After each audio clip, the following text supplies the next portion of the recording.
मैं हूँ शिखा और आप सभी लोगों का साइंस सिखा स्पेसिफिक चैनल पे स्वागत है। आज हमारा ये growth and growth hormone chapter का हमारा 4th लेक्चर है। हम लोग पिछली वीडियो में 3rd लेक्चर में कंप्लीट किए थे ऑक्सिन हार्मोन्स के बारे में।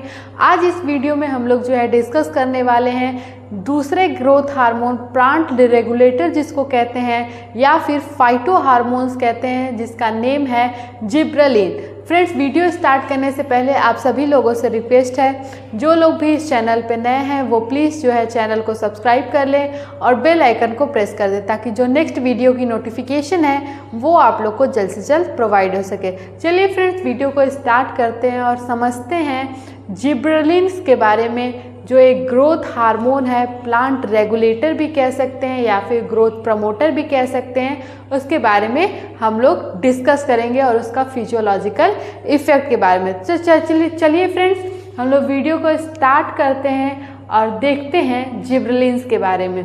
जो हमारा जिब्रेलिन्स है, इसको जो है डिस्कवर्ड किए थे एक जापानीज जो साइंटिस्ट थे ई कुरोसावा इन 1926। हम लोग ऑक्सिन के बारे में पढ़े थे कि उसको डिस्कवर्ड किया गया था F.W. वेंट के बारे में, और जिब्रेलिन को जो है हम लोग कौन डिस्कवर्ड किया था? ई कुरोसावा, जो कि एक जापानीज साइंटिस्ट थे इन 1926।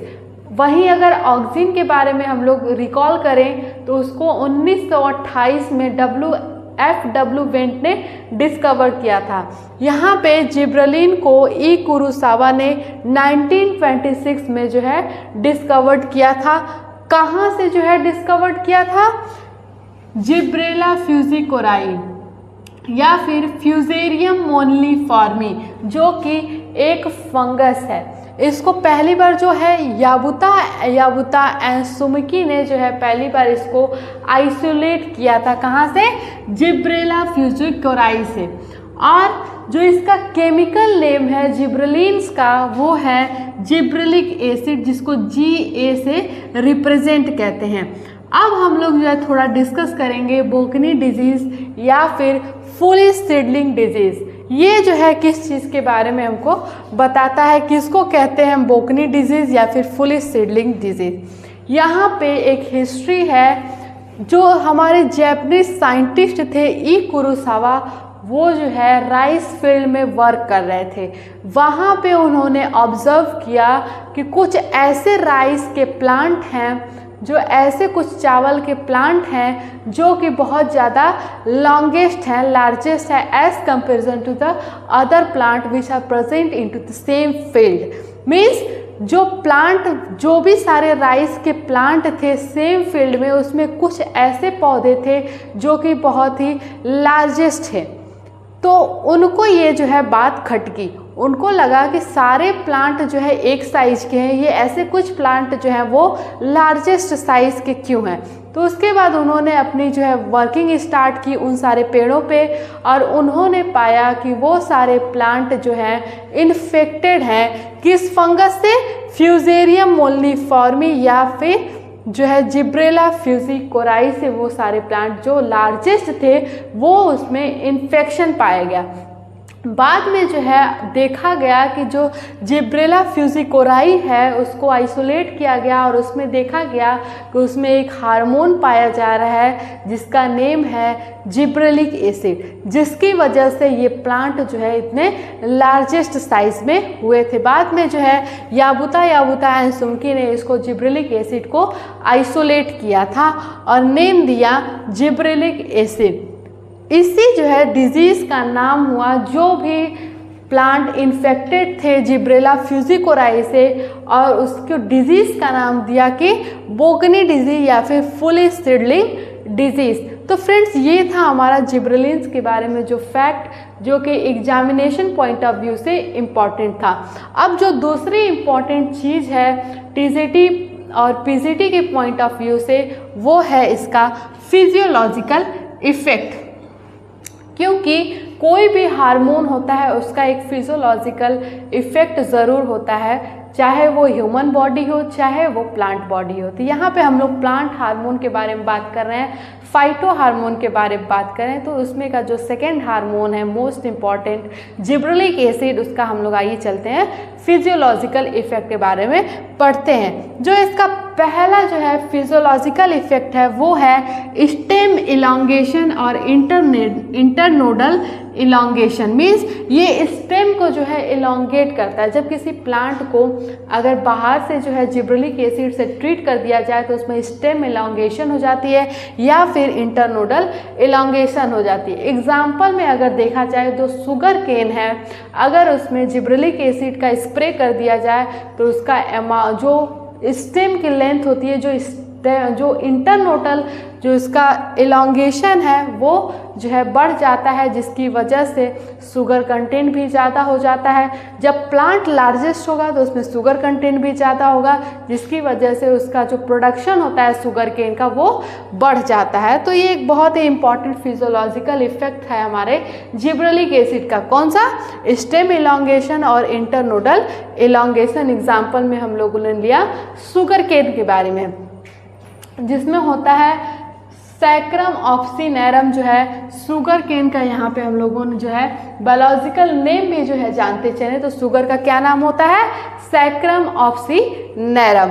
जो सेकेंड इसका जो है फिजियोलॉजिकल इफेक्ट है वो है रिवर्सल ऑफ ड्वार्फिनिज्म। यहाँ पे हम लोगों ने पहला फिजियोलॉजिकल इफेक्ट जो देखा स्टेम इलॉन्गेशन या फिर इंटरनोडल इलॉन्गेशन, तो जाहिर सी बात है कि ये प्लांट की जो है हाइट को बढ़ाता है। तो ऑब्वियसली जब प्लांट की हाइट को बढ़ाएगा तो ड्वार्फिनिज्म को जो है ये उसका रिवर्सल होगा, उसका अपोजिट होगा। या फिर इसका जो थर्ड फिजियोलॉजिकल इफेक्ट है वो है cell division into the cambium. और जो इसका मोस्ट इम्पॉर्टेंट जो है जिब्रेलिक एसिड का फिजियोलॉजिकल इफेक्ट है वो है पार्थिनोकार्पी। पार्थिनोकार्पी हम लोग जब ऑक्सीजन का फिजियोलॉजिकल इफेक्ट पढ़ रहे थे तो वहाँ पे हम लोगों ने डिस्कस किया था कि क्या होता है पार्थिनोकार्पी। तो फ्रेंड्स अब जब वर्ड आ ही चुका है, यहाँ पे टर्म आ गया है पार्थिनोकार्पी, तो यहीं पे मैं एक बार और बता दूं कि पार्थिनोकार्पी क्या होता है। Formation of the fruit without fertilization, मतलब फर्टिलाइजेशन के बिना अगर फ्रूट का फॉर्मेशन होता है तो उसको कहते हैं हम पार्थिनोकार्पी। अब ये किस किस प्लांट में पार्थिनोकार्पी पाया जाता है? एप्पल में, टोमेटो में और कुकुम्बर में। ये हम लोगों ने पिछली वीडियो ऑक्सीजन जो हार्मोन की लेक्चर थी उसमें हम लोगों ने ये डिस्कस किया हुआ है। यहाँ पे भी जो है जिब्रेलिक एसिड भी जो है पार्थिनोकार्पी को इंड्यूस करता है। किस प्लांट में? एप्पल में, टोमेटो में और कुकुम्बर में। अब जो नेक्स्ट फिजियोलॉजिकल इफेक्ट है बहुत ही जो है मोस्ट इम्पॉर्टेंट या फिर वेरी वेरी इम्पॉर्टेंट इसको कह सकते हैं, जिसका नेम है, टर्म है बोल्टिंग। एग्जामिनेशन में हमारे टीजीटी में, पीजीटी में बोल्टिंग के बारे में जो है अधिकतर जो है पूछा जाता है बोल्टिंग के बारे में। तो आइए समझ लेते हैं कि बोल्टिंग जो है क्या होती है। पहले हम लोग जो है कॉमन लैंग्वेज में समझते हैं, उसके बाद जो है साइंटिफिक लैंग्वेज में समझेंगे कि बोल्टिंग क्या होता है। अगर कॉमनली हम लोग देखा जाए तो कुछ ऐसे प्लांट होते हैं बहुत ही शॉर्ट हाइटेड होते हैं, मीन्स छोटे प्लांट होते हैं। उनका जो पहला साल होता है उसमें वो छोटे होते हैं और जब दूसरा साल आता है तो उनकी जो हाइट होती है वो अचानक से बढ़ जाती है। तो इसी फिनोमिनन को हम लोग क्या कहते हैं? बोल्टिंग। अगर जिब्रेलिक एसिड का जो है स्प्रे किया जाए उन सारे प्लांट पे जो कि पहले साल में छोटे हाइट के होते हैं और दूसरे साल में लंबे हाइट के हो जाते हैं, तो अगर जिब्रेलिक एसिड का ऐसे प्लांट पे जो है स्प्रे किया जाए तो वो प्लांट पहले साल में ही जो है अपनी मैक्सिमम ग्रोथ को अटेन कर लेंगे। तो ये हो गया हमारा किसका? Process of bolting. तो हमारा जो जिब्रेलिक एसिड का जो हार्मोन है वो बोल्टिंग को प्रमोट करता है। मीन्स जो दूसरे साल में हाइट बढ़ने वाली है वो पहले साल में ही जो है बढ़ जाएगी अगर जिब्रेलिक एसिड का स्प्रे किया जाए उस प्लांट के ऊपर। अब आइए फ्रेंड्स यहाँ पे साइंटिफिक लैंग्वेज में डेफिनेशन देख लेते हैं, समझ लेते हैं कि हमको बोल्टिंग क्या होता है। अगर एग्जामिनेशन में बीएससी में, एमएससी में भी अगर पूछा जाता है तो आप उसको कैसे सब्जेक्टिव मैनर में लिखेंगे। तो बोल्टिंग क्या है? Bolting is the process of breaking the acid in to small molecules. Means जो दूसरे साल में हाइट बढ़ने वाली है वो पहले साल में ही जो है बढ़ जाएगी अगर जिब्रेलिक एसिड का स्प्रे किया जाए उस प्लांट के ऊपर। अब आइए फ्रेंड्स यहाँ पे साइंटिफिक लैंग्वेज में डेफिनेशन देख लेते हैं, समझ लेते हैं कि हमको बोल्टिंग क्या होता है। अगर एग्जामिनेशन में बीएससी में, एमएससी में भी अगर पूछा जाता है तो आप उसको कैसे सब्जेक्टिव मैनर में लिखेंगे। तो बोल्टिंग बोल्टिंग क्या है? Some dwarf plant grows a rosette of leaves, मतलब कुछ जो ऐसे छोटे हाइटेड प्लांट होते हैं, डॉर्फ प्लांट होते हैं, वो रोजेट ऑफ लीव्स की तरह जो है ग्रो करते हैं, attach to a very short axis in the first year of the growth. मैंने जो बताया आप लोगों को कि जो फर्स्ट ईयर होता है उनका ग्रोथ का, वहाँ पे ये बहुत ही शॉर्ट हाइटेड होते हैं, but in the next year of the growth short axis elongates. लेकिन जब सेकेंड ईयर आता है, उसका नेक्स्ट ईयर आता है, तो वहाँ पे वो शॉर्ट हाइटेड जो एक्सिस होती है वो इलोंगेट कर जाती है। तो इसी फिनोमिनन को हम लोग क्या कहते हैं? बोल्टिंग। उसके बाद देखिए क्या लिखा है, but application of the gibberellin, अगर जिब्रेलिन का उस पर एप्लीकेशन पड़ता है, अगर उसको स्प्रे किया जाता है उस प्लांट पे, causes bolting in the first year of the growth. अगर जो है उस प्लांट पे स्प्रे किया जाए जो है हमारे जिब्रेलिक एसिड के हार्मोन को, तो उसकी बोल्टिंग की जो प्रक्रिया है, प्रोसेस है, वो फर्स्ट ईयर में ही जो है जनरेट हो जाएगी। तो ये बहुत ही ज़्यादा इम्पॉर्टेंट है हमारा बोल्टिंग। इसके बाद एक इम्पॉर्टेंट चीज़ आती है, ये भी जो है एग्जामिनेशन पॉइंट ऑफ व्यू से टीजीटी पीजीटी में अक्सर इससे जो है क्वेश्चन बनते हैं, वो ये कि सीड जर्मिनेशन, ये सीड जर्मिनेशन में भी जो है हेल्प करता है हमारा जिब्रेलिक एसिड। अगर कुछ जो है लाइट सेंसिटिव सीड हैं, आगे बढ़ने से पहले मैं यहाँ पे क्लियर कर दूं कि लाइट सेंसिटिव सीड कहते किसको हैं। मीन्स वो सारे सीड जो कि उनको जर्मिनेट करने के लिए लाइट नेसेसरी ही नेसेसरी है। जब तक उन सीड को लाइट नहीं मिलेगी तब तक वो जर्मिनेट नहीं करेंगे। तो उसी को हम आपको क्या कहते हैं? Some light sensitive seeds. अब चलिए आगे बढ़ते हैं कि ये सीड जर्मिनेशन में हमारा जिब्रेलिक एसिड हार्मोन कैसे हेल्प करता है। तो some light sensitive seed such as, example यहाँ पे लिया गया है लैक्ट्यूका सटाइवा, जो कि जर्मिनेट करता है into the complete darkness when treated with the gibberellins. मतलब कि यहाँ पे एग्जाम्पल दिया हुआ है कि जो एक लैक्ट्यूका सटाइवा का प्लांट है, ये एक लाइट सेंसिटिव प्लांट है। मीन्स जब तक इसको जो है लाइट नहीं मिलेगी ये जर्मिनेट नहीं करेगा। लेकिन अगर इसको अंधेरे में रख के, डार्क पीरियड में रख के अगर जिब्रेलिन का जो है स्प्रे किया जाए इसके ऊपर, तो ये डार्क में भी जो है जर्मिनेट कर जाता है। मीन्स एप्लीकेशन जब होता है हमारे जिब्रेलिन हार्मोन का, तो ये जर्मिनेट कर जाता है। मीन्स लाइट सेंसिटिव प्लांट भी जो है वो डार्कनेस में जो है जर्मिनेट कर जाता है by the application of the gibberellin hormone.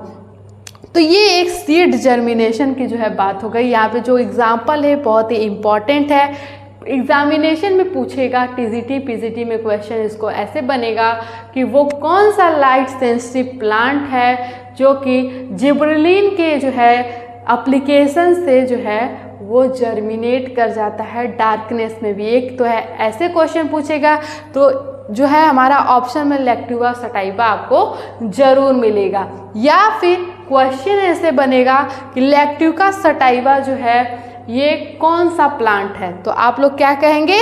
Light sensitive plant है। या फिर जो है क्वेश्चन बनेगा कि लैक्ट्यूका सटाइवा जो है एक लाइट सेंसिटिव प्लांट है, तो वो कौन सा हार्मोन है जिसकी वजह से ये डार्कनेस में भी जो है उसके एप्लीकेशन से जर्मिनेट कर जाता है। तो आपको ऑप्शन में मिलेगा ऑक्सिन, जिब्रेलिन, साइटोकाइनिन, इथाइलिन या फिर एब्सिसिक एसिड। जो भी ऑप्शन में मिले तो आप लोग क्या लगाएंगे? जिब्रेलिन। जिब्रेलिन हार्मोन जो है आपका सही आंसर होगा। तो यहाँ पे वेरियस टाइप्स ऑफ क्वेश्चन यहाँ से बन सकते हैं हमारे टीजीटी में, पीजीटी में। तो फ्रेंड्स यहाँ पे एक लास्ट जो है हमारा जो फिजियोलॉजिकल इफेक्ट ये है कि gibberellins promoting a flowering in the long day plant. Means जो लॉन्ग डे प्लांट होते हैं उसमें भी अगर जिब्रेलिन का यूज़ किया जाए तो उसमें भी जो है फ्लावरिंग इंड्यूस हो सकती है। अब यहाँ पे हम लोग यहीं पे डिस्कस कर लें ये तो लॉन्ग डे प्लांट जो है ये टॉपिक है फोटोपीरियोडिज्म का। मैं इसको जो है नेक्स्ट जो लेक्चर आएंगे उसमें मैं फोटोपीरियोडिज्म के बारे में अच्छे से एक्सप्लेन करूंगी। लेकिन अब जब बात आ गई है यहाँ पे लॉन्ग डे प्लांट की, तो यहीं पे मैं आप लोग को क्लियर कर दूं कि लॉन्ग डे प्लांट होता क्या है। तो लॉन्ग डे प्लांट वो सारे प्लांट होते हैं जिसको लाइट पीरियड ज़्यादा अमाउंट में ज़्यादा टाइम पीरियड के लिए चाहिए होता है फ्लावरिंग करने के लिए। मीन्स लाइट पीरियड उनको 10 घंटे से जो है ज़्यादा मिलेगा, तभी वो जो है फ्लावरिंग करेंगे। तो उसी को हम लोग क्या कहते हैं, लॉन्ग डे प्लांट। तो फ्रेंड्स ये वीडियो जो है आप लोग को समझ में आई होगी कि जिब्रेलिन्स को कौन डिस्कवर्ड किया था, कहाँ से डिस्कवर्ड हुआ था, किस फंगस से डिस्कवर हुआ था, कौन इसको जो है आइसोलेट किया था, इसका केमिकल नाम क्या है, बोगनी डिजीज़ क्या होता है, फुलिश सीडलिंग डिजीज़ क्या होता है, इसके फिजियोलॉजिकल इफेक्ट क्या होते हैं। कुछ कॉमन फिजियोलॉजिकल इफेक्ट हैं, लेकिन इसमें मोस्ट इम्पॉर्टेंट है हमारा बोल्टिंग, सीड जर्मिनेशन और लॉन्ग डे प्लांट के बारे में। तो आई होप फ्रेंड्स आप लोग को ये वीडियो अच्छी लगी होगी। अगर ये वीडियो अच्छी लगी हो, समझ आई हो, तो प्लीज़ चैनल को सब्सक्राइब कर दीजिएगा और बेल आइकन को प्रेस कर दीजिएगा, ताकि जो नेक्स्ट लेक्चर है आपकी वो मिस ना हो सके, वो आप लोग को जल्द से जल्द प्रोवाइड हो सके। वीडियो अच्छी लगी तो लाइक करिएगा, कमेंट करिएगा और ज़्यादा से ज़्यादा शेयर करिएगा। Thank you.